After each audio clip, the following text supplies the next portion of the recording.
Class 12 के geography को पढ़ेंगे। और जैसे आपको पता है क्लास 12 का जो आपका भूगोल है वो कितने भाग में बटा हुआ है, दो भाग में। कितने भाग में बटा है, दो भाग में। और बचपन से आप अध्ययन करते हैं, रट्टा मारते हुए आए हैं। भूगोल किसको बोलते हैं, जिसको समान अर्थ में क्या कहते हैं, पृथ्वी का अध्ययन करना या पृथ्वी का वर्णन करना। क्या होता है, पृथ्वी का अध्ययन करना या पृथ्वी का वर्णन करना। इसको जानने से पहले आइए हम आपको बताते हैं क्या आपका 12th में जो ज्योग्राफी है वो कितने पार्ट में आपका है, चार पार्ट, दो पार्ट, सॉरी कितने पार्ट में बटा हुआ है आपका, दो पार्ट में बटा हुआ है। एक क्या है, मानव भूगोल के मूलभूत सिद्धांत। एक पार्ट कौन सा इसमें हो जाएगा, मानव भूगोल के, पहला पार्ट इसमें कौन सा हो जाएगा, मानव भूगोल के मूलभूत सिद्धांत। क्या हो जाएगा, पहला पार्ट कौन हो जाएगा, मानव भूगोल के मूलभूत सिद्धांत। और दूसरा पार्ट इसमें आपका कौन हो जाएगा, दूसरा पार्ट जो है भारत, लोक एवं अर्थव्यवस्था। दूसरा पार्ट इसमें आपका कौन हो जाएगा, भारत, लोक एवं अर्थव्यवस्था। दूसरा पार्ट इसमें हो जाएगा आपका भारत, है ना, लोक एवं अर्थव्यवस्था, दूसरा पार्ट। ठीक है, तो आज से हम लोग जो पढ़ना स्टार्टिंग करेंगे, हम लोग पहला भाग पढ़ना स्टार्टिंग करेंगे। और पहला भाग का नाम क्या हो जाएगा, मानव भूगोल के मूलभूत सिद्धांत। ध्यान से अगर देखा जाए तो सबसे पहले इनको चैप्टर पे आने से पहले आइए थोड़ा सा ज्योग्राफी का हम लोग बेसिक बात को जाने। जैसे आप लोग को पता ही होगा कि ज्योग्राफी का जो सिंपल सी बात है, ज्योग्राफी या क्या कहते हैं, भूगोल का अर्थ क्या होता है, तो सिंपल से जिसमें क्या किया जाता है, समान अर्थ में पृथ्वी का वर्णन करना या पृथ्वी का अध्ययन करना। समान अर्थ में बात करें तो ज्योग्राफी का अर्थ क्या हो जाएगा, पृथ्वी का अध्ययन करना या वर्णन करना। क्या हो जाएगा, पृथ्वी तो अभी जानने जिस पे हम लोग रह रहे हैं, पृथ्वी का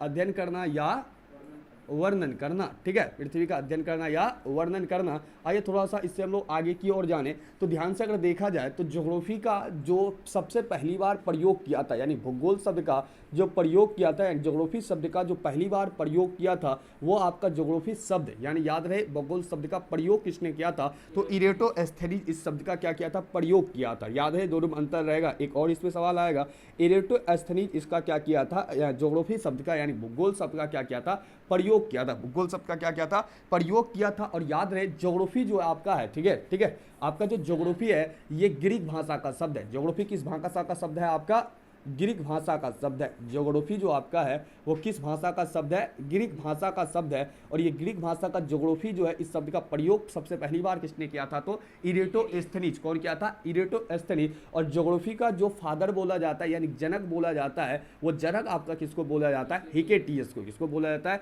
हिकेटियस को बोला जाता है। अब ध्यान से देखिए, ज्योग्राफी यानी पृथ्वी, ज्योग्राफी यानी कि पृथ्वी यानी कि पृथ्वी का अध्ययन करना है, वर्णन करना। शुरुआती समय में जब ज्योग्राफी क्या कहते हैं, भूगोलवेत्ता का ये बड़ा डिस्कशन पॉइंट रहा, क्या ज्योग्राफी यानी भूगोल, इसमें किसका अध्ययन करना है, पृथ्वी का। किसका अध्ययन करना है, पृथ्वी का। क्या इसमें व्यक्ति का अध्ययन किया जाएगा, क्या लोगों का अध्ययन किया जाएगा, या व्यक्ति अध्ययन किया जाएगा या नहीं, व्यक्ति के द्वारा जो कार्य किया जाता है वो अध्ययन किया जाएगा या नहीं। अगर क्लास 10th का आप ज्योग्राफी पढ़े होंगे तो उसमें क्या पढ़ाया गया था, आपको उद्योग के बारे में पढ़ाया गया होगा, आपको खेती के बारे में पढ़ाया गया होगा, संसाधन के बारे में पढ़ाया गया होगा, फैक्ट्री के बारे में पढ़ाया गया होगा। क्या आपका ये पृथ्वी है, क्या नहीं है, पृथ्वी है क्या, उद्योग आपका पृथ्वी है क्या, नहीं है। तो शुरुआती समय में ये बोला गया, क्या हिस्ट्री क्या कहते हैं, ज्योग्राफी में सिर्फ पृथ्वी का, पृथ्वी दो जगत, एक होता है पृथ्वी और एक होता है पृथ्वी पर जो मानव के द्वारा क्रिया किया गया, पहाड़, पर्वत, मैदान, है ना, क्या कहते हैं, झील, महासागर, पठार, ये कैसा है आपका प्राकृतिक है, जो कि प्रकृति बनाया है। और दूसरे पॉइंट पर मानव जो बनाया, क्या बनाया, घर बनाया, वायुयान बनाया, फैक्ट्री बनाया, रेल बनाया, बहुत सा चीज बनाया, ये कैसा है, मानव निर्मित। कैसा है, मानव निर्मित। तो शुरुआत में ये झमेला हुआ, क्या ज्योग्राफी के अंतर्गत हम सिर्फ प्राकृतिक चीजों का अध्ययन करेंगे या मानव जनित चीजों का अध्ययन करेंगे। ये काफी दिन तक आगे चला। इसका एक सिद्धांत आया था, द्वैतवाद का सिद्धांत आता, वो आपका इंपॉर्टेंट नहीं रहेगा। इतना जान लो कि ज्योग्राफी भूगोल के अंतर्गत हम लोग प्राकृतिक चीजें, पहाड़, पर्वत, मैदान, पठार इत्यादि का भी अध्ययन करते हैं। और मानव के द्वारा जो मानव क्रिया होगा वो सारी चीजों का भी अध्ययन करते हैं। लेकिन मानव क्रिया किस पर होगा, पृथ्वी पर। किस पर होगा, पृथ्वी पर होगा। तो यहां पर आपका जो क्लास 12th का ज्योग्राफी है वो क्या है, आपका मानव भूगोल। क्या है, मानव भूगोल। तो इसमें मानव जो कार्य करेगा, क्या करेगा, मानव जो कार्य करेगा पृथ्वी पर, उसी का अध्ययन करेंगे, ना कि हम लोग फिजिकल ज्योग्राफी यानी भारत का भूगोल या विश्व का भूगोल का अध्ययन नहीं करेंगे। यानी हम लोग पहाड़, पर्वत, मैदान, पठार, ज्वालामुखी, जो क्या कहते हैं, ज्वार भाटा इत्यादि को हम लोग बनाने का प्रयास इसमें नहीं करेंगे। जो व्यक्ति क्या करेगा, कार्य करेगा, जो व्यक्ति क्या करेगा, कार्य करेगा, जो व्यक्ति का क्रिया होगा, व्यक्ति जिससे अर्थव्यवस्था प्रभावित होगी, यानी कि व्यक्ति द्वारा जितना भी पृथ्वी पर क्रिया किया जाएगा, जिससे उसका जीवन प्रभावित होगा, ग्रामीण होगा, शहर होगा, जनसंख्या होगा, उनका हम लोग क्या करेंगे, अध्ययन करेंगे। किससे संबंधित अध्ययन करेंगे, मानव के संबंधित सारी चीज़ों का अध्ययन करेंगे, उसमें प्रकृति किस प्रकार से काम करती है। वहीं पर आप जब फिजिकल ज्योग्राफी पढ़ोगे है ना, तो वहीं पर आपको क्या देखने को मिलेगा, वहां पर आपको प्राकृतिक चीज़ों के बारे में पढ़ाया जाएगा। क्या पढ़ाया जाएगा, पहाड़ पढ़ाया जाएगा, पर्वत पढ़ाया जाएगा, जलवायु पढ़ाया जाएगा, भू आकृतिक विज्ञान पढ़ाया जाएगा है ना, तो उसमें पेड़ पौधा के बारे में पढ़ाया जाएगा। ये किसमें पढ़ाया जाएगा, आपको फिजिकल ज्योग्राफी। किसे पढ़ाया जाएगा, फिजिकल ज्योग्राफी में हम लोग यहाँ पढ़ेंगे मानव भूगोल, मानव के द्वारा जो कार्य किया जाएगा उनके बारे में पढ़ेंगे। तो आप समझ गए, हमको पहाड़ पर्वत पठार इस 12th क्लास के भूगोल में नहीं पढ़ना है। हम लोग को मानव के द्वारा जो क्रिया किया जाएगा उन्हीं को पढ़ना है। जैसे कि जनसंख्या पढ़ना है, जनसंख्या घनत्व क्या है, मृत्यु दर क्या है, क्या कहते हैं व्यक्ति का 1000 में कितना व्यक्ति जन्म लेता है, कितना व्यक्ति मृत्यु हो जाता है, किस प्रकार से जनसंख्या विश्व को प्रभावित करता है। कहीं ना कहीं वो किससे संबंध हम लोग पढ़ेंगे, मानव से संबंध को पढ़ेंगे। इससे संबंध से हम लोग पढ़ेंगे, मानव के संबंध को यहाँ पर हम लोग पढ़ेंगे। ध्यान से अगर देखा जाए तो यहाँ पर पहला पॉइंट हम लोग कौन से भूगोल को पढ़ेंगे, मानव भूगोल को। कौन सा भूगोल को पढ़ेंगे, मानव भूगोल को। आइए हम लोग जानते हैं सर्वप्रथम क्या मानव भूगोल क्या होता है। तो ध्यान से देखिए क्या मानव भूगोल क्या होता है। मानव भूगोल तो आप क्लियर हो गए कि आपको यहाँ पहाड़ पर्वत पठार आपको नहीं पढ़ना है, मानव से संबंधित आपको घटनाओं को पढ़ना है। किससे संबंधित घटनाओं को पढ़ना है,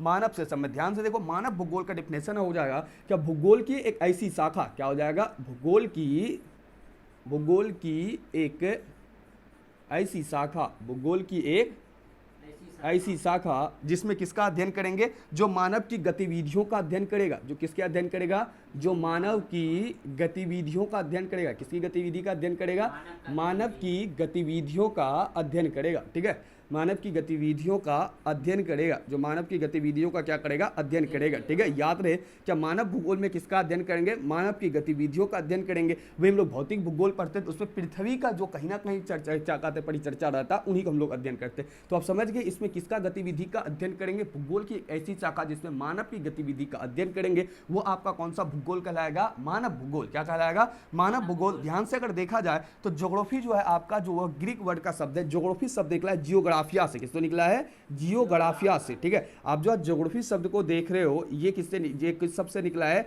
जियोग्राफिया से। किससे निकला है, जियोग्राफिया। ध्यान से देखिए, जियोग्राफिया, जियोग्राफिया। इसमें दो शब्द है, क्या कितना शब्द है, दो शब्द है। और आपको ये पता होना चाहिए जियोग्राफिया जो है आपका कैसा शब्द है, ग्रीक वर्ड है। कैसा वर्ड है, ग्रीक वर्ड है। और ध्यान से देखो इसका अर्थ क्या होता है, पृथ्वी का अध्ययन करना। इसका अर्थ ही क्या हो जाता है, पृथ्वी का अध्ययन करना। क्या अर्थ हो जाता है, पृथ्वी का अध्ययन करना। किसका अर्थ, पृथ्वी का अध्ययन करना। ज्योग्राफिया का अर्थ क्या होता है, पृथ्वी का अध्ययन करना। ध्यान से अगर देखा जाए यहाँ आपको दो शब्द मिलेगा, एक जियो और एक ग्राफिया। एक क्या मिलेगा, जियो, और दूसरा क्या मिलेगा, ग्राफिया।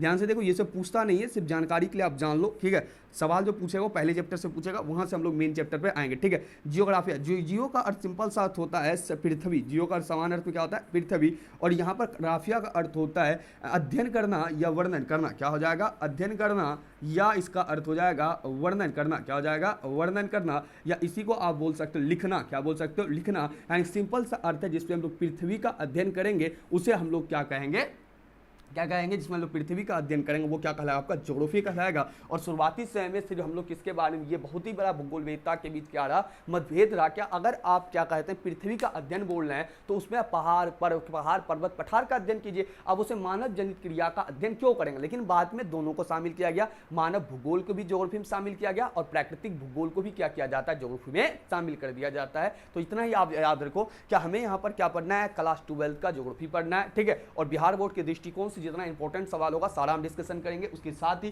क्या दो किताब में आएगा, मानव भूगोल के एक पहला कौन सा चैप्टर, मानव भूगोल के मूलभूत सिद्धांत को देखेंगे। क्या मानव भूगोल के आखिर मूलभूत सिद्धांत है क्या, आखिर इसमें बेसिक बातें क्या है। ठीक है, और दूसरा पॉइंट पे भारत लोक अर्थव्यवस्था, पहले ये किताब, उसके दूसरे बाद हम लोग क्या करेंगे, दूसरे चैप्टर पे चलेंगे। ध्यान दें, समान अर्थ में भूगोल का अर्थ क्या होता है, पृथ्वी का अध्ययन करना, वर्णन करना। ज्योग्राफी एक ग्रीक शब्द है जिससे इस शब्द का प्रयोग सर्वप्रथम किसने किया था, एरोटोस्थेनीज प्रयोग किया था। और इससे क्या कहते हैं, इनका ज्योग्राफी का जनक किसे कहा जाता है, हिक्केटियस को कहा जाता है। मानव भूगोल हम लोग पढ़ने वाले, मानव भूगोल एक ऐसी शाखा है जिससे मानव की सारी गतिविधि का अध्ययन करेंगे। हम समझ गए, क्लास 12 में क्या करेंगे, मानव की जो गतिविधि होगा उन्हीं को हम लोग अध्ययन करेंगे, न कि पहाड़ पर्वत पठार को बनाएंगे। दूसरे पॉइंट पर ज्योग्राफी शब्द जो है वो जियोग्राफिया शब्द होता है, ग्रीक भाषा का शब्द है, जो कि जिसका अर्थ क्या होता है, पृथ्वी का अध्ययन करना। और जियो का अर्थ होता है पृथ्वी, और ग्राफिया का अर्थ होता है अध्ययन करना, वर्णन करना और लिखना। चलिए हम लोग एक बार आप स्क्रीनशॉट ले लीजिए, उसके बाद हम लोग आगे पढ़ना स्टार्टिंग करेंगे।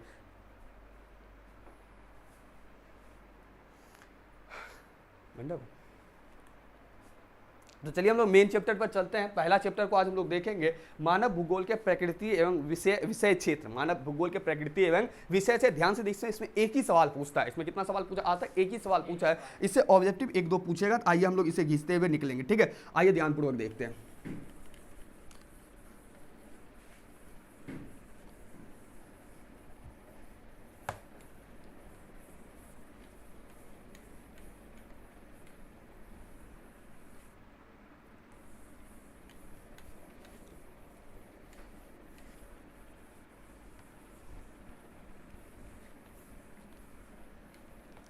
आइए, चैप्टर का नाम क्या हो जाता है? क्या? मानव भूगोल के प्रकृति एवं विषय क्षेत्र, है ना? यही चैप्टर हो जाएगा, मानव भूगोल के प्रकृति एवं विषय क्षेत्र। मानव भूगोल के प्रकृति एवं विषय क्षेत्र। ध्यान से देखा जाए तो इसमें आपको दो चीजें, पृथ्वी पर दो जगत आपको देखने को मिलेगा। पहला जगत आपको यह देखने को मिलेगा, समान रहते पृथ्वी के सतह या समतल पर आपको दो चीजें देखने को मिलेगा। एक देखने को मिलेगा भौतिक पर्यावरण, और दूसरा क्या देखने को मिलेगा? सांस्कृतिक भूदृश्य। एक क्या देखने को मिलेगा? भौतिक पर्यावरण। क्या पृथ्वी आपको देखने को मिलेगा? भौतिक पर्यावरण। और दूसरा क्या देखने को मिलेगा? सांस्कृतिक भूदृश्य। ध्यान से देखिए, दोनों में अंतर क्या है, इसको समझते हम लोग आगे चलेंगे। ठीक है, भौतिक परिदृश्य और दूसरा क्या देखने को मिलेगा? सांस्कृतिक भूदृश्य। क्या देखने को मिलेगा? सांस्कृतिक भूदृश्य। ध्यान से देखो, प्रकृति के द्वारा जितना भी चीजें हैं, प्रकृति क्या होता है आप सभी जानते हैं कि भगवान या ईश्वर या ऊपर वाले के द्वारा दिया गया सारी चीजें जो हमें मुफ्त में दी गई है। क्या दिया गया है? मुफ्त में, जिसे हम लोग लेने के लिए कोई हम लोग टैक्स या फी ना चुकाते हैं, वो सारा का सारा क्या हो जाएगा? हमारा क्या हो जाएगा? भौतिक चीजें, यानी कि प्राकृतिक चीजें। यानी क्या? प्रकृति के द्वारा, यानी पृथ्वी पर जो पहले से विद्यमान है, जैसे हो जाएगा आपका पहाड़। क्या हो जाएगा? पहाड़, पर्वत, मैदान, नदी। क्या हो जाएगा? नदी, झील। ये सारा का सारा प्रकृति के द्वारा उपस्थित है, यानी प्रकृति के द्वारा बनाया गया। इन सभी चीजों को हम लोग कौन सा पर्यावरण बोलते हैं? भौतिक पर्यावरण। कौन सा पर्यावरण बोलते हैं?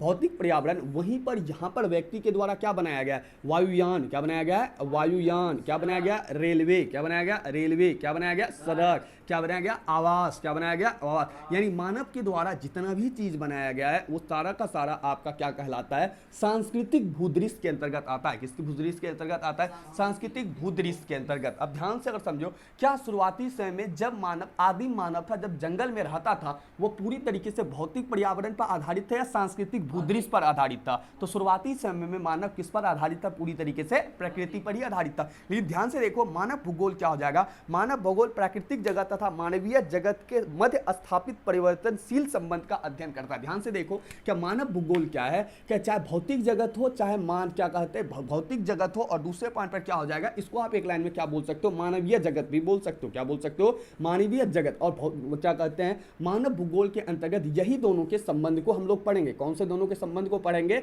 भौतिक पर्यावरण और मानव जगत, यानी भौतिक जगत और मानवीय जगत के संबंध का अध्ययन करेंगे। अब तुम बताओ, अगर पर्यावरण क्या कहते हैं, प्रकृति न रहे, अगर क्या कहते हैं जमीन न रहे, क्या रेलवे, सड़क, आवास, हम लोग को रहने का कोई भी उपाय हो पाएगा? क्या नहीं हो पाएगा। तो इन्हीं दोनों का संबंध हम लोग क्या पढ़ेंगे? मानव भूगोल में पढ़ेंगे। यानी प्रकृति का संबंध मानवीय जगत से किस प्रकार से संबंध है, इन्हीं सब संबंधों को हम लोग क्या पढ़ेंगे? मानव भूगोल के अंतर्गत पढ़ेंगे। एक लाइन में बोल सकते हो कि जिसमें क्या कहते हैं, जिस भी भूगोल में मानव की गतिविधि का अध्ययन करते हैं, वो सारा का सारा क्या हो जाएगा? मानव भूगोल हो जाएगा। और इसको डिफाइन करना लिखेंगे क्या? पृथ्वी पर आपको दो जगत देखने को मिलता है, एक जो कि प्रकृति के द्वारा उपस्थित है, जिसे हम लोग भौतिक पर्यावरण कहते हैं, और वहीं पर जो मानव के द्वारा क्या किया गया है? प्रकृति में परिवर्तन करके या अपने बौद्धिक क्षमता के आधार पर, बौद्धिक क्षमता का मतलब होता है अपने सोचने की क्षमता के आधार पर प्रकृति का प्रयोग करके जिस प्रकार से वो अपनी चीजों को बनाया है, वो क्या हो जाएगा? सांस्कृतिक भूदृश्य। क्या उसे क्या बोलते हैं? सांस्कृतिक भूदृश्य। जब दोनों के संबंधों का हम अध्ययन करते हैं, तो वो भी हमारा क्या कहलाता है? मानव भूगोल। क्या कहलाता है? मानव भूगोल।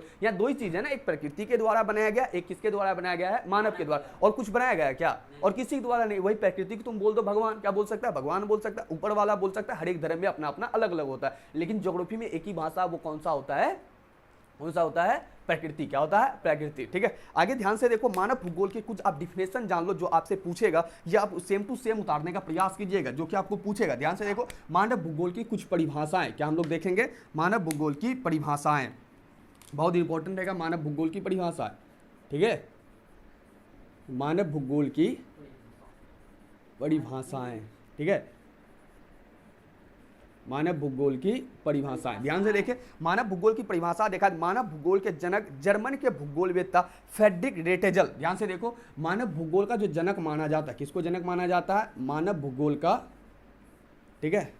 जिस प्रकार से इतिहास में इतिहासकार होता है लिखने वाला, ठीक उसी प्रकार से जो भूगोल में कौन रहता है? भूगोलवेत्ता। मानव भूगोल के जो जनक माना जाता है वो किसको माना जाता है? वो माना जाता है फ्रेडरिक रेटेजल को। किसको माना जाता है? भूगोलवेत्ता। ये क्या थे? भूगोलवेत्ता, ज्योग्राफी के बारे में ज्ञाता थे, ठीक है। तो फ्रेडरिक रेटेजल, क्या नाम था इनका? Frederick Ratzel, Frederick Ratzel, sorry Ratzel. कहाँ के थे? जर्मनी के थे। कहाँ के थे? जर्मनी के। इसका एक बुक देखने को मिलता है, एक किताब देखने को मिलता है। इसकी एक किताब कौन सी देखने को आपको मिलेगा? एंथ्रोपोजियोग्राफी, है ना? एंथ्रो है ना? एंथ्रोपोजियोग्राफी, है ना? एंथ्रोपोजियोग्राफी, है ना? जियोग्राफी, एंथ्रोपोजियोग्राफी, ठीक है। इन्हीं का एक पुस्तक है। ध्यान से देखो, इन्हीं का एक पुस्तक देखने को मिलता है जिससे प्रथम अपने भौगोलिक अध्ययन तथा मानव तथा वातावरण के संबंध के अध्ययन को महत्व प्रदान किया था। इसमें किसका संबंध दिया गया? एक तो किसका? एक मानव का एक मानव और भौतिक पर्यावरण, किसका बताया गया था? अपनी पुस्तक में किसका अध्ययन के बारे में बताया था इन्होंने? एक तो मानव तथा वातावरण के संबंध को बताया था, जो आपको बता दिए।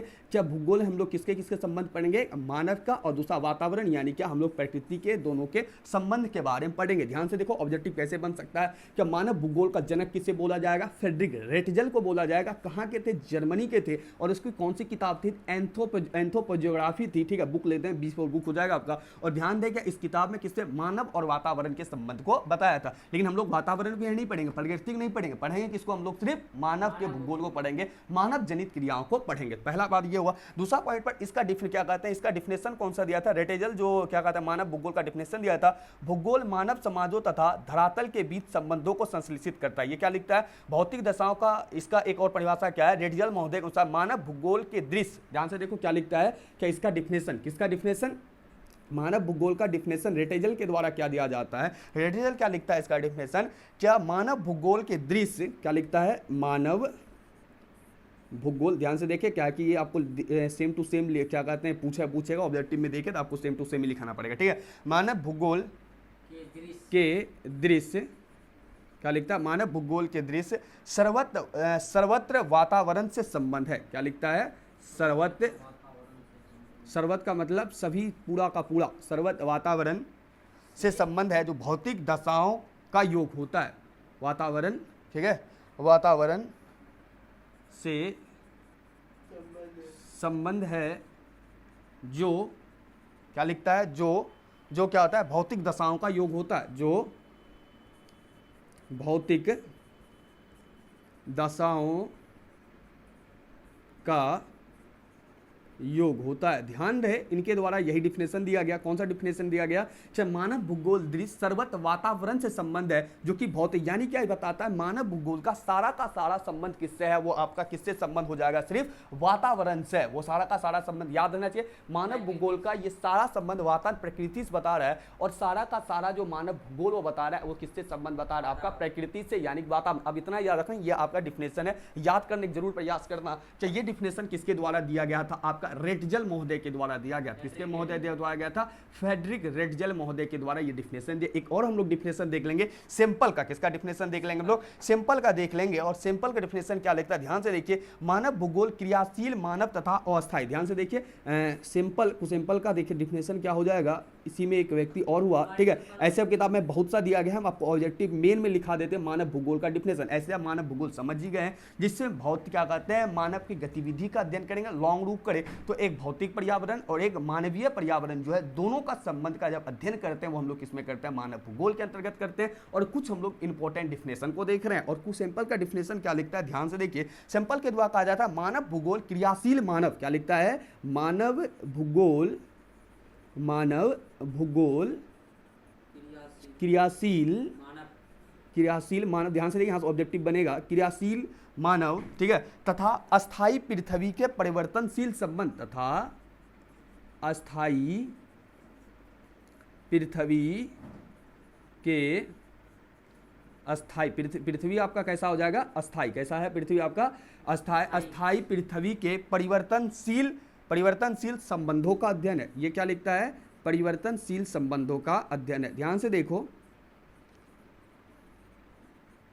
ये क्या लिखता है कि मानव भूगोल क्रियाशील, मानव कैसा है? क्रियाशील। मानव कैसा है? क्रियाशील है। और मानव तथा अस्थाई पृथ्वी, और क्या कहता है? पृथ्वी कैसा? अस्थाई। और यहाँ पर मानव जो क्रियाशील है उससे पृथ्वी पर जो परिवर्तन होता है, किससे परिवर्तन होता है? पृथ्वी पर परिवर्तन जो होता है वो मानव के द्वारा, जो क्रियाशील मानव के होने के नाते जो पृथ्वी में परिवर्तन होता है जब इनका अध्ययन करते हैं, यानी किसका अध्ययन करते हैं? अस्थाई पृथ्वी और क्रियाशील मानव। ये क्या कहता है? अस्थाई पृथ्वी। दो ही बात आएगा, एक पृथ्वी आएगा और दूसरा कौन आएगा? मानव आएगा। पूरे ज्योग्राफी में दो ही बात, एक प्रकृति और दूसरा कौन आएगा? मानव। तो वही बात लिखता है क्या, एक तो क्रियाशील मानव और दूसरा अस्थाई पृथ्वी के दोनों के बीच का जब अध्ययन का, जब संबंध का अध्ययन करते हैं तो वो हमारा क्या कहलाता है? मानव भूगोल कहलाता है। ये सिंपल का डिफिनेशन है। किसका डिफिनेशन है? सिंपल का। इसके बाद और भी है, विराला डी ब्लास का डिफिनेशन है, उतना आप लोग को याद नहीं रखना है, ठीक है? क्या कि इंपॉर्टेंट ही हम लोग को याद रखना है, ठीक है? अब हम लोग डायरेक्ट चलेंगे क्या, मानव भूगोल के प्रकृति, और यहीं से चैप्टर हमारा क्या हो जाएगा? समाप्त हो जाएगा। और यहीं से एक ही सवाल बनेगा जो कि आपको हम बताते हुए निकलेंगे, और नेक्स्ट चैप्टर कल के लेक्चर में हम लोग देखेंगे, ठीक है? आइए हम लोग देखते हैं मानव भूगोल की प्रकृति। आप चाहे एक बार इसका स्क्रीनशॉट ले सकते हैं। क्या ले सकते हैं? स्क्रीनशॉट।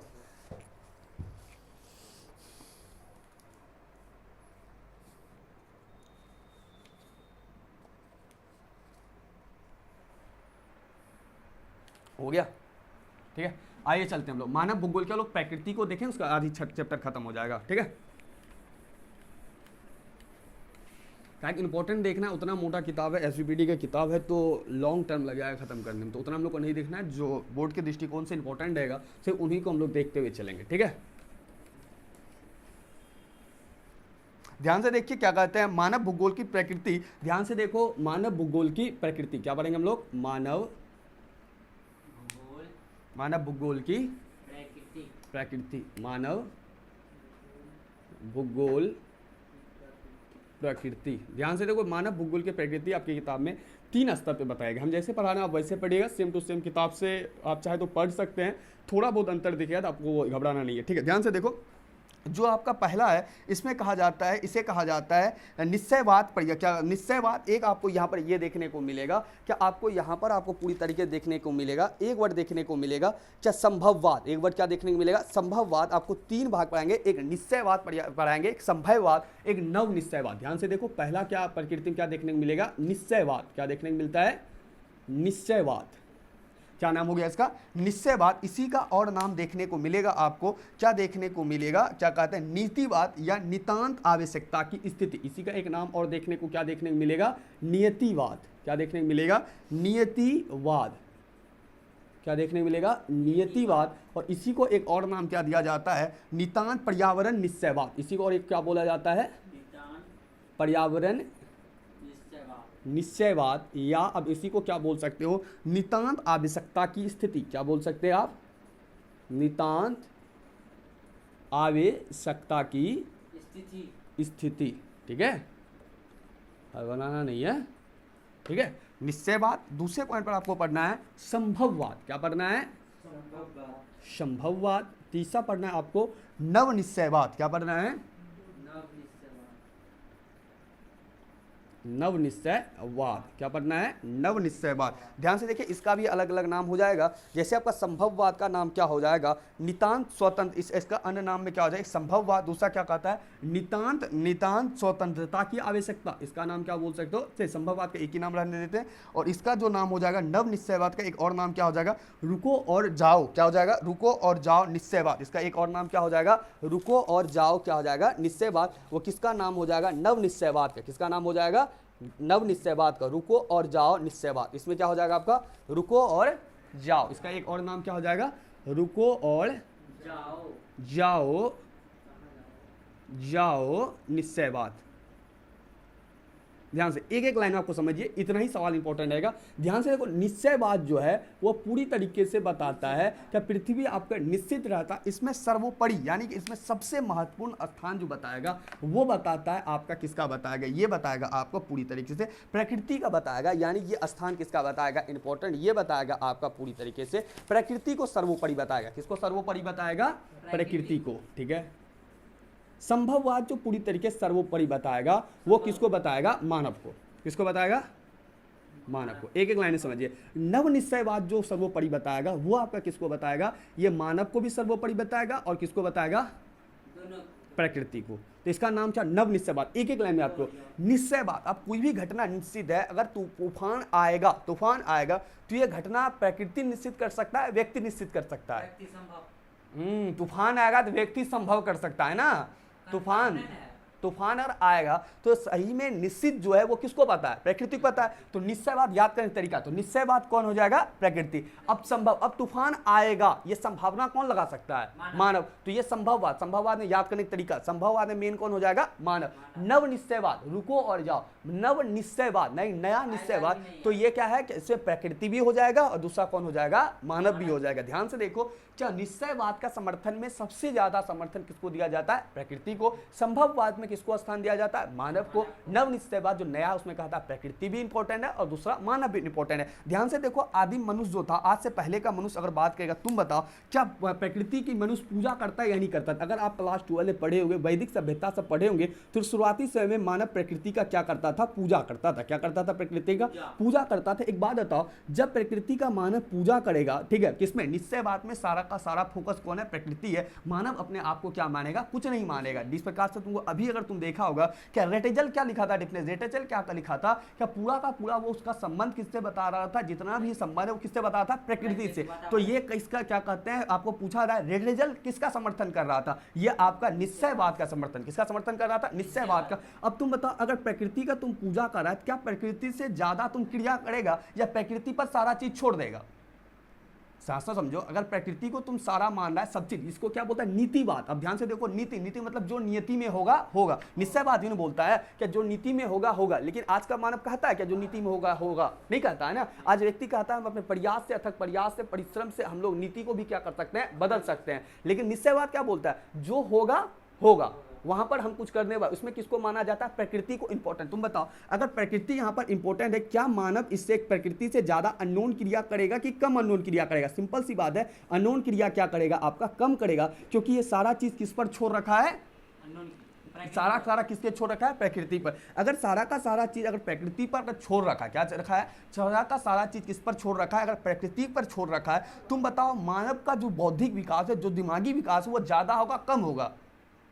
सारा का सारा चीज किस पर छोड़ा है? पूरी तरीके से किस पर छोड़ा है? प्रकृति पर छोड़ा है। इससे मानव का बौद्धिक विकास, सिंपल सी बात, आपका क्या हो जाएगा? कम। क्या हो जाएगा? बौद्धिक विकास कम हो जाएगा। एक बात बताओ, बौद्धिक विकास अगर व्यक्ति, ध्यान दें, अगर ये तीर का नीचे तो आप समझिए कम, और ऊपर देंगे क्या हो जाएगा? ज्यादा। अगर बौद्धिक विकास व्यक्ति का कम होगा, क्या उस क्षेत्र में उस समय क्या तकनीकी विकास, यानी क्या वैज्ञानिक पद्धति या वैज्ञानिक युग का दौर आपको देखने को मिलेगा? क्या? बिल्कुल बात है, आपको वैज्ञानिक, अगर बौद्धिक विकास है, बुद्धि की क्षमता का ज्यादा विकास नहीं होगा, तो वैज्ञानिक और तकनीकी पद्धति का भी विकास हमें कैसा देखने को मिलेगा? कम देखने मिलेगा। ध्यान, तकनीकी विकास अगर कम देखने को मिलेगा, तो आप ध्यान से बताओ, जब प्रकृति का जो कहीं ना कहीं जो प्राकृतिक नियम जो होगा, क्या नाम होगा? प्राकृतिक नियम का इस लोगों को ज्ञान होगा या नहीं होगा? सिंपल सी बात है, अगर प्रकृति को सारा का सारा चीज मान रहा है, तो इनको प्रकृति का नियम का ज्ञान होगा। प्रकृति नियम का क्या होगा? ज्ञान होगा, क्योंकि वो सारा चीज किसको मान रहा है? प्रकृति को मान रहा है, तो इनको प्रकृति के नियमों का क्या नाम हो जाएगा? ज्ञान होगा। और वहीं पर यहाँ पर मानव तकनीक का, और मानव तकनीक का आप बताइए विकास होगा या नहीं होगा? तुम सिंपल सी बात है, अगर आप सारा चीज किस पर छोड़ रहे हैं? प्रकृति पर छोड़ रहे हैं, तो मानव तकनीक का विकास आपका क्या होने वाला है? 9 के बराबर होने वाला है। और यहां पर आपको कैसा स्थल रूप, जो प्रकृति के द्वारा स्थल रूप बनाया गया, कैसा स्थल रूप आपको देखने मिलेगा? प्रकृति का जो स्थल रूप है आपको वही देखने को मिले। इससे मानव कुछ बनाएगा या नहीं बनाएगा? आप पूछा जाए, नीतिवाद है, मानव कुछ बनाएगा या नहीं बनाएगा? नहीं बनाएगा, क्योंकि सारा चीज किस पर छोड़ रहा है? वो प्रकृति पर। अब प्रकृति का स्थल रूप में क्या आपको पहाड़ देखने को मिलेगा? क्या पर्वत देखने को मिलेगा? मैदान देखने को मिलेगा? झील देख, एक लाइन में बोले प्रकृति जितना चीज बनाता है सारा। अब यहाँ पर एक सवाल इंपॉर्टेंट हो जाता है, इसका समर्थन कौन किया? इसका समर्थन कौन किया? या तुमको उदाहरण पूछ ले, निश्चयवाद का उदाहरण, तो आप कहेंगे पहाड़ हो जाएगा, पर्वत हो जाएगा, मैदान हो जाएगा, जितना चीज प्रकृति बनाया है वो सारा का सारा एग्जाम्पल किसका होगा? निश्चयवाद का। लेकिन सवाल इंपॉर्टेंट यहाँ फंसता है, क्या कौन कौन सा भूगोलवेत्ता किसका समर्थन किया? नीतिवाद का समर्थन किया या निश्चयवाद का समर्थन किया, या नितांत आवश्यकता या निश्चयवाद का समर्थन किया? याद रखिए, यहाँ पर आपको 2 नाम देते हैं, एक रेटजल का नाम देते हैं, किसका नाम देते हैं? अब तुम बताओ, जलवायु मानव निर्मित है या क्या कहते हैं निश्चयवाद के अंतर्गत आएगा? जलवायु, वातावरण, मौसम, गर्मी और ठंडा, ये गर्मी ठंडा देख रहे हैं, क्या पूरी प्रकृति है? ये कहाँ जाएगा? निश्चयवाद में। कहाँ जाएगा? निश्चयवाद में। ध्यान से देखिए, इसमें 2 व्यक्ति का नाम, एक रेटजल का नाम आता है, किसका नाम आएगा आपका? रेटेजल का नाम, जैसे आपको पढ़ाया रेटेजल का नाम, और दूसरा सिंपल, किसका नाम आ जाएगा? सिंपल। याद रहे सिंपल का।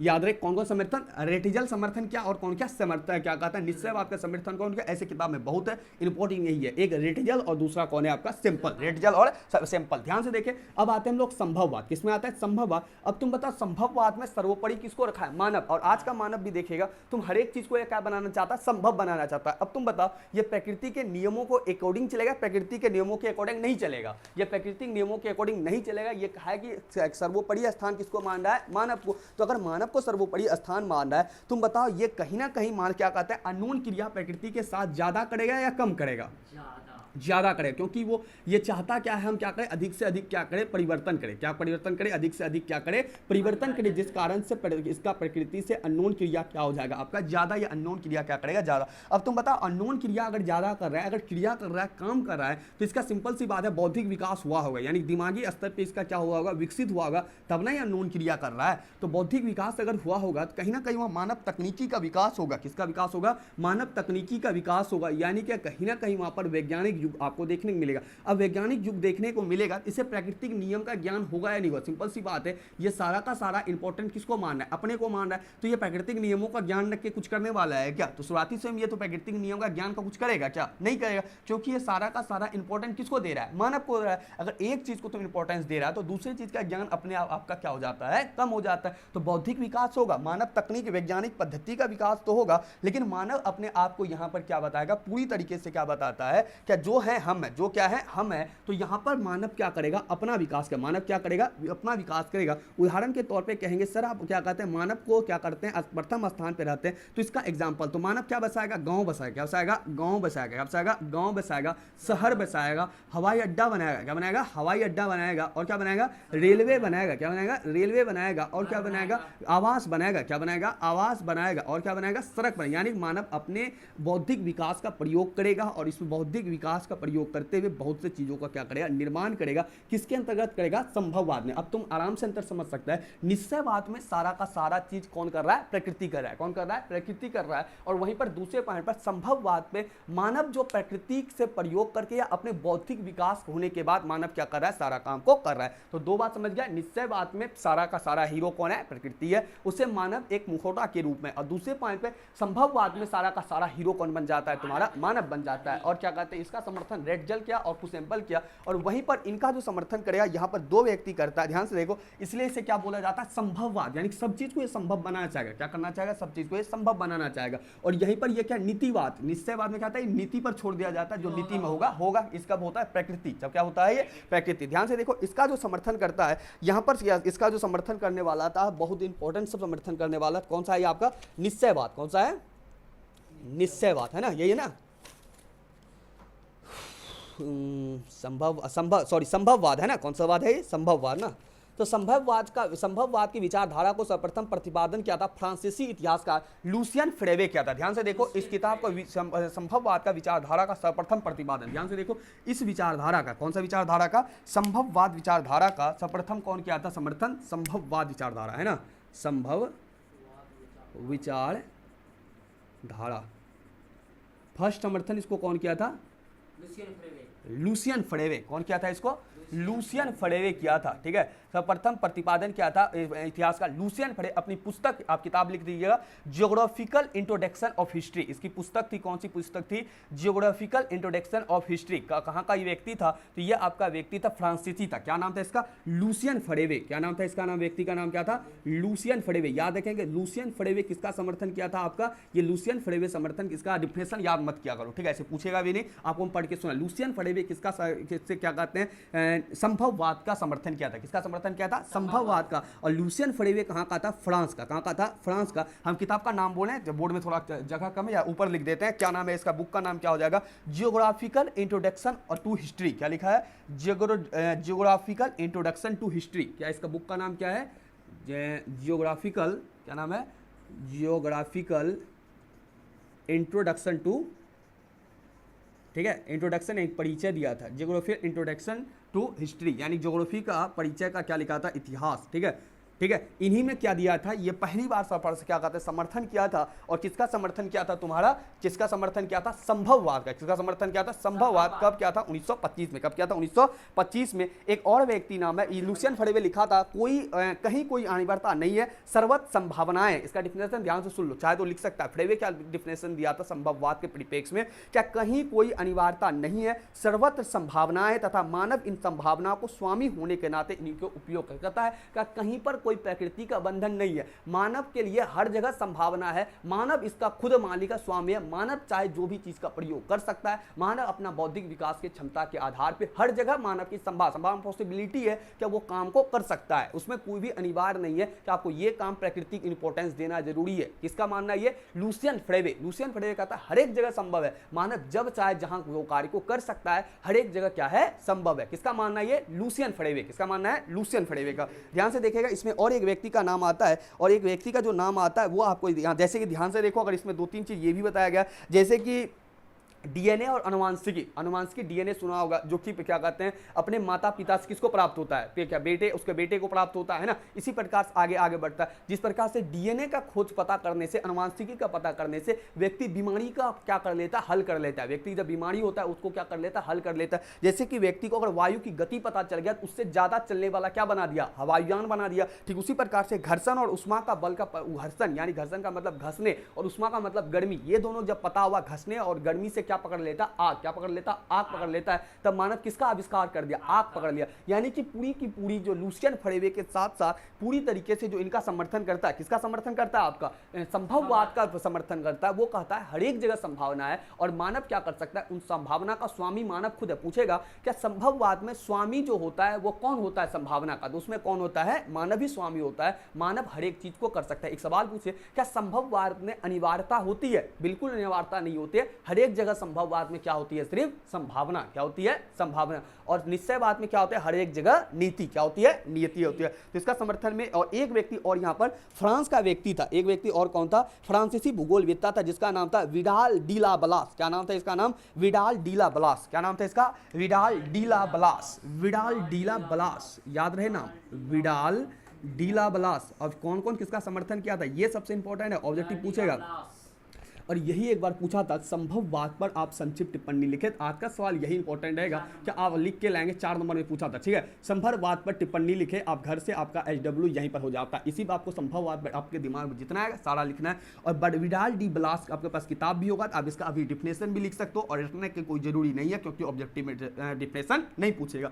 तो विडाल डी ला ब्लास, विडाल डी ला ब्लास किसका समर्थन किया था, संभववाद का। इसका एक बार डिफिनेशन सुन लिया, क्या कहता है कि ये कहाँ का था, फ्रांस का था। कहाँ का आपका था, विडाल डी ब्लास आपका फ्रांस का था। ठीक है, आगे सुनिए ध्यान से। ये क्या लिखता है, क्या ब्लास मानव की एक सक्रिय भौगोलिक कारक मानते हुए लिखते हैं क्या प्राकृतिक वातावरण मानव की अनेक संभावना। इसका भी मानना है क्या जो वातावरण मानव को संभावना देता है और मानव क्या कर सकता है, उसमें सारा चीज का अपना प्रयोग कर सकता है। इंग्लिश में बात करें तो natural in environmental and provides a range of possibilities which one turns to use according to his needs wishes and capacities. यानी कहता है क्या पूरी तरीके से प्रकृति मानव को क्या देती है, संभावना देती है, और हर एक क्षेत्र में मानव क्या कर सकता है, अपना विकास कर सकता है। और संभावनावाद में कहीं ना कहीं सारा इंपॉर्टेंस किसको दे दिया जाता है, मानव को। किसको इंपॉर्टेंस दिया जाता है, मानव को। इसका समर्थन कौन कौन किया, विडाल डी ला ब्लास। और दूसरा समर्थन कौन किया था, लुसियन फ्रेवे। कौन किया, लुसियन फ्रेवे। और संभववाद का कौन किया था, रेटेजल और सिंपल। ठीक है, लुसियन और सिंपल।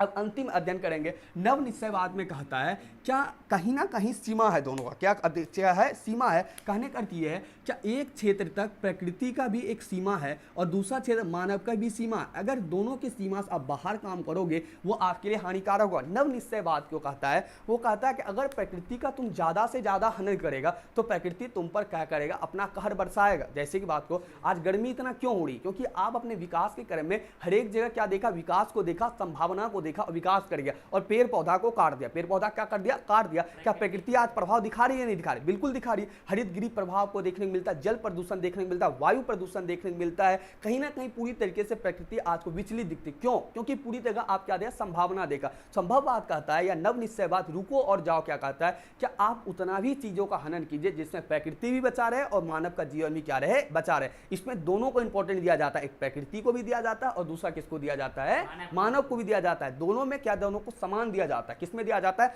नव निश्चयवाद रुको और जाओ में। इसमें दिया जाता है नव निश्चयवाद रुको और जाओ में। कहता क्या, मानव की समक्ष प्रकृति ने कुछ सीमाएं निर्मित की है। मानव नदी अपना सर्वांगीण विकास चाहता है तो प्रकृति के इन सीमाओं को अतिक्रमण करके सीमाओं के अंदर ही बुद्धिमत्ता क्या था, क्या प्रकृति का भी एक क्या है तुम्हारा सीमा, प्रकृति की क्या है, सीमा है, जिसके बाहर अगर तुम जाएगा तो प्रकृति अपना कहर बरसाएगा। प्रकृति क्या करता है? कहर बरसाएगा। आज तुम देखेगा क्या, जो नदी का मार्ग होता है उस पर व्यक्ति घर बना लेता है, लेकिन वही जब बांध आता है एक बार तोड़ता हुआ क्या चला जाता है, खत्म करता हुआ चला जाता है। इसलिए कहता है कि मानव अपने विकास के क्रम में प्रकृति की जो स्थिति है, प्रकृति का जो सीमाएं हैं, उसके सीमा से बाहर नहीं जाना चाहिए। इसमें प्रकृति को इंपॉर्टेंट माना और दूसरा किसको माना? मानव। इसमें क्या कहता है? रुको और जाओ, रुको और जाओ निश्चयवाद। ध्यान से देखो, अगर तुम लोग वो रेड लाइट क्या कहते हैं, red light, blue light, red light और क्या एक लाइट कौन सा होता है? Yellow light. और कौन सा लाइट होता है? एक ग्रीन लाइट होता है, जिसको क्या बोलते हैं तुम लोग, क्या उसे चौराहा पर जो लगा रहता है ना, उस पर सिग्नल होता है जो उसमें खड़ा रहता है और जो कि आपको बताता है रुको। पहले क्या बताता है? रुको।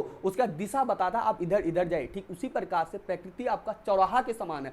आप प्रकृति में परिवर्तन नहीं कर सकते हो। प्रकृति में क्या कर सकते हो? परिवर्तन नहीं कर सकते, कुछ भी परिवर्तन नहीं। अगर आज भूकंप आना है, भूकंप को आप रोक नहीं सकते हो। रोक सकते हो क्या? बिल्कुल नहीं रोक सकते हो। तो ये क्या कहता है कि हम सभी जानते हैं नगर यातायात का नियम होता है, ठीक उसी प्रकार जिस प्रकार से मानव एक महानगर के चौराहे पर खड़ा है जो ट्रैफिक की प्रक्रिया का गति मंद कर सकता है, किंतु उसकी दिशा में परिवर्तन नहीं कर सकता। क्या कर सकता है? क्या मानव प्रकृति में उसकी दिशा को परिवर्तन नहीं कर सकता, लेकिन उसमें ज्यादा बेसिक, जिस प्रकार से चौराहा पर एक व्यक्ति खड़ा रहता है ना, ठीक उसी प्रकार से मानव खड़ा है। मानव चाहे तो किसी दिशा की ओर जा सकता है, किसी दिशा की ओर क्या कर सकता है? जा सकता है, लेकिन दिशा में परिवर्तन कर सकता है क्या? नहीं कर सकता है। ठीक है, ठीक उसी प्रकार से मानव प्रकृति के किसी भी क्षेत्र में, किसी भी क्षेत्र को, संभावना को बना सकता है, लेकिन उसकी दिशा में परिवर्तन नहीं कर सकता। इसलिए याद रहे कि नव निश्चयवाद या रुको और जाओ के अंतर्गत मानव को इंपॉर्टेंस दिया गया और प्रकृति को भी दिया गया। इसमें बताया गया मानव अपने बुद्धिमत्ता के साथ हर एक जगह संभावनाएं तो है, लेकिन एक सीमा के अंदर करना चाहिए, नहीं तो उसका प्रभाव में जल प्रदूषण, वायु प्रदूषण के अंतर्गत हरितगृह प्रभाव देखने को मिलेगा। पूरा पृथ्वी गर्म होता हुआ दिखे, ये इनका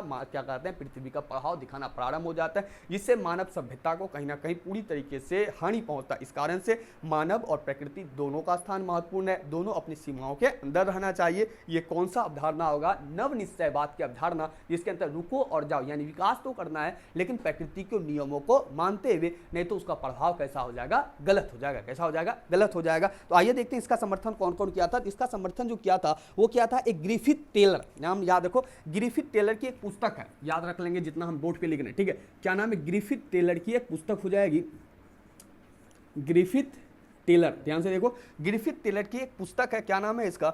ज्योग्राफी इन 20th सेंचुरी। ठीक है, अब नया होगा क्योंकि आधुनिक ये बात हो रहा है, जैसे मानव को इंपॉर्टेंट रखा गया है और भूगोल को भी, यानी कि प्रकृति इंपॉर्टेंट। तुम देखो प्रकृति को बचाने का बात किया जाता है, कई सम्मेलन होता है, तो इसमें मानव को इंपॉर्टेंट माना गया और प्रकृति को भी क्या किया गया है? मान। तो ये आपका कौन सा सेंचुरी हो जाए? 20th सेंचुरी को हो जाएगा geography in 20th century. Geography in 20th century. ठीक है, ये 20वीं शताब्दी का आपको देखने को ग्रिफिथ टेलर, ठीक हो, नव निश्चयवाद विचारधारा का उल्लेख किया था और जिसमें कहा था मानव किसी विकास को तीव्र और कम कर सकता है, लेकिन वह बुद्धिमान से प्राकृतिक वातावरण निर्देशित दिशा। ध्यान से देखो, इसका कहना था, ग्रिफिथ टेलर कहा था क्या मानव विकास की गति को तेजी कर सकता है या कम कर सकता है, लेकिन प्रकृति की जो दिशा है उसमें मानव परिवर्तन कभी नहीं कर सकता। अब भूकंप आना है, तुम क्या कर सकता है? भूकंप को पकड़ के इधर कर सकता है क्या?